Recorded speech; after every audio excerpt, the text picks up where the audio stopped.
Hola jóvenes, me presento ante ustedes con el cariño y respeto de siempre.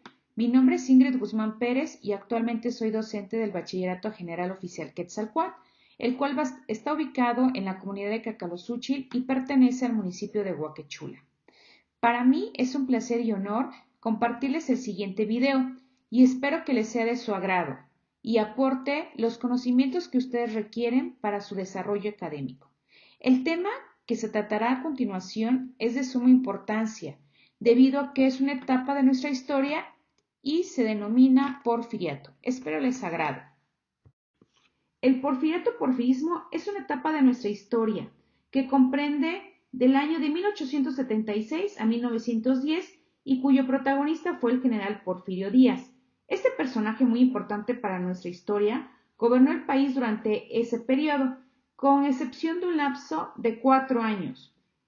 Díaz nació en Oaxaca en 1830 y desde muy joven se involucró en los procesos sociales y políticos, así como también participó en la Revolución de Ayutla y posteriormente en la Guerra de Reforma, en la cual obtuvo el grado de coronel.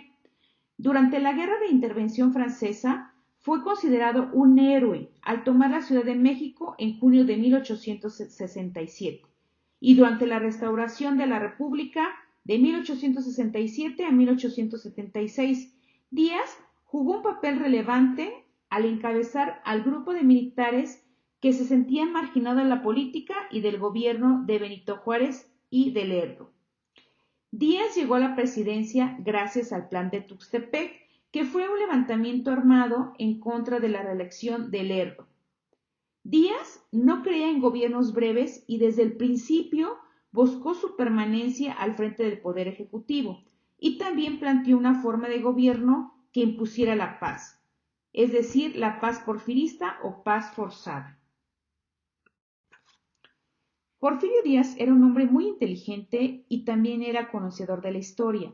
Él estaba consciente de que uno de los problemas que había traído la inestabilidad al país era que México se había involucrado en conflictos internacionales, por lo que durante su gobierno se esforzó por establecer buenas relaciones diplomáticas con los demás países del mundo. Él, por otra parte, no le gustaban los procesos electorales e incluso las instituciones legislativas. Por eso cuando él fue diputado, no propuso una ley y únicamente acudió a tribuna o subió a tribuna en una sola ocasión. Díaz no era una persona política, sino que era un hombre práctico, puesto que tenía una carrera militar, que se sentía capaz de llevar las riendas del país de la mejor manera. Durante este gobierno se consolidó el sistema económico liberal y dio una apertura económica a las inversiones de capitales privados, en especial, obviamente, a los extranjeros, en sectores claves del sistema productivo mexicano. Durante el porfiriato, hay que destacar una característica principal y que beneficia a este periodo, en la cual la economía tuvo una recuperación significativa, puesto que los ámbitos como la minería, la industria y las comunicaciones se desarrollaron rápidamente. Por primera vez en su historia, México se convirtió en exportador de productos agrícolas y ganadero. Al hablar del porfiriato, vamos a hablar de las características principales que definen a esta etapa. Una es muy marcada, que fue la sociedad. Esta sociedad se componía principalmente de la clase alta, quienes tuvieron un auge económico y cultural y llegaron a vivir en condiciones iguales a las que poseían las sociedades europeas, debido a que Porfirio Díaz era un amante de la cultura francesa y estos obviamente adquirían ciertos rasgos, así como prendas, formas de vestir, muy similares a la cultura francesa. La clase media se dedicaba a labores tales como el comercio, algunas industrias y artesanías, y también trabajaban en distintos niveles como de empleos públicos, accediendo a la educación, lo que le permitía un modo de vida mejor a comparación de la clase baja. La clase baja, en cambio, estaba constituida por la mayoría de la población y se componía principalmente de obreros y campesinos, quienes obviamente vivían al margen de los progresos técnicos y sociales de esa época. Era tal grado de la clase baja que era prácticamente iletrada, es decir, no contaba con educación y vivía en condiciones infrahumanas y estaban mal alimentadas.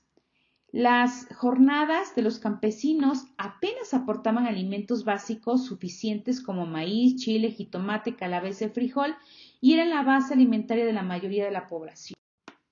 Una vez logrado la pacificación del país después de todos los combates que existieron anteriormente, empezó a surgir un auge, es decir, un crecimiento en los diferentes ramos económicos, como la industria minera, el comercio, la ganadería, la pesca, pero sobre todo enfocado a ciertos productos como el azúcar, el café, el henequén, el une y pues otros productos que se destinaban a exportar materias primas.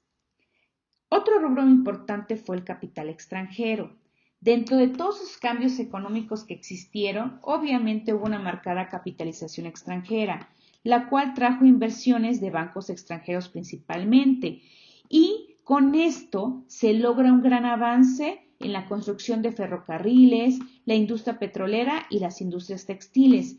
Estas inversiones extranjeras provenían principalmente de empresas estadounidenses, ingleses, holandeses, franceses y alemanes. Cabe destacar que este periodo del porfiriato se dio un gran impulso a la cultura, ¿no? Ya habíamos comentado que Porfirio Díaz atrajo la cultura francesa. Entonces, en base a eso, decide impulsar la educación básica y media, lo cual se crearon varios espacios educativos, así como daban facilidades para que la juventud porfiriana estudiara en el extranjero, obviamente principalmente en Francia, España, Estados Unidos, Inglaterra y Alemania. Con esto se crean grandes museos, teatros, librerías y centros culturales, además de centros de enseñanza especiales para la enseñanza de las artes, como la pintura, la música, la escultura y la arquitectura. Debido a todo este incremento de enseñanza de la cultura, surgieron grandes músicos, cantantes y compositores, siendo famosas piezas como algunos valses y como música con hondas raíces populares. Durante el porfiriato, la educación en México tuvo un incremento considerable, gracias a Justo Sierra, quien promovió en 1891 esta educación se hiciera obligatoria, es decir, que fuera una enseñanza laica y gratuita, de los cuales iban a partir de los 6 a los 12 años. Esta decisión provocó una gran oposición en algunos grupos conservadores que no querían que la clase baja o media tuviera cierta instrucción. A pesar de muchos esfuerzos que existieron, fueron pocos los campesinos y obreros que sabían leer y escribir. ¿Y por qué no tenían acceso a esa educación? Primero, porque como ellos trabajaban de obreros, tenían muchas jornadas largas laborales y pues después ya no podían estudiar porque no les quedaba tiempo para eso. Y también cuando se trataba de jornaleros, porque los grandes hacendados y empresarios procuraba mantener a la población ignorante para así poderla manipular. Es decir, la educación en el porfiriato estuvo fuertemente influenciada por el positivismo y además se crearon las primeras escuelas normales para preparar a las profesoras. Durante este periodo de gobierno, el porfiriato tuvo un auge muy marcado hacia una tendencia científica enfocada a cambios o campos propios de la ciencia, ya que tenía cierta idealización de que ese era uno de los caminos a seguir para el progreso de México. Esta tendencia fue muy marcada porque se logró formar un partido al que se le denominó los científicos, y las personas que formaron parte de esta también formaban parte de su gabinete. Esta tendencia comenzó a tener grandes adelantos técnicos propios de aquella época, tales como la iluminación eléctrica, el telégrafo, la introducción de ferrocarriles y la introducción de ascensores en los edificios que comenzaron a ser de mayor altura. Obviamente, muchos enfocados a lo que era el progreso de nuestro país y copiados de una cultura o de un país que era Francia. Al hablar de progreso, también podemos hablar de una desigualdad social. En este periodo fue muy marcada la desigualdad, no solamente en lo económico, en lo cultural o en lo educativo, sino también en lo del trabajo. ¿Por qué? Porque existieron muchos maltratos de parte de los patrones a los obreros y a los peones, ¿no? Los campesinos eran sujetados a las tiendas de raya, los cuales ellos tenían ciertas deudas impagables, ¿no? Que a pesar de la muerte de ellos, seguían o continuaban con la demás familia. Estas vejaciones hicieron que surgieran muchos movimientos, tanto campesinos y obreros, que en un principio fueron sofocados, pero después de esto surgió e hizo que empezaran a tener consecuencias y llegaran hasta una revolución. Dentro del rubro de los monumentos y urbanismos podemos decir que durante el Porfiriato se crearon gran parte de las obras arquitectónicas que existen en la actualidad y que embellecen a la Ciudad de México. Un ejemplo de esto está el Palacio de Bellas Artes. Otro es el Monumento a Juárez. Existieron varios arreglos y modificaciones al Castillo de Chapultepec, pero el monumento más significativo del Porfiriato es el Ángel de la Independencia, que fue construido para festejar el centenario de la independencia de México en 1910. El tema de Porfiriato es un tema demasiado extenso para su estudio y comprensión. Nosotros en este pequeño video tenemos un tiempo límite, pero vamos a concluir con lo siguiente. Este periodo del Porfiriato tuvo varios contrastes, tales como la búsqueda de la paz y el orden y la represión, y la injusticia, entre otros, dejando una profunda huella en el pueblo mexicano. Pero también debemos de pensar en todo el progreso que existió en nuestro país en esa época. No todo fue bueno ni todo fue malo. Espero que con esta pequeña explicación les haya agradado. Hasta la próxima, jóvenes. Les agradezco su atención.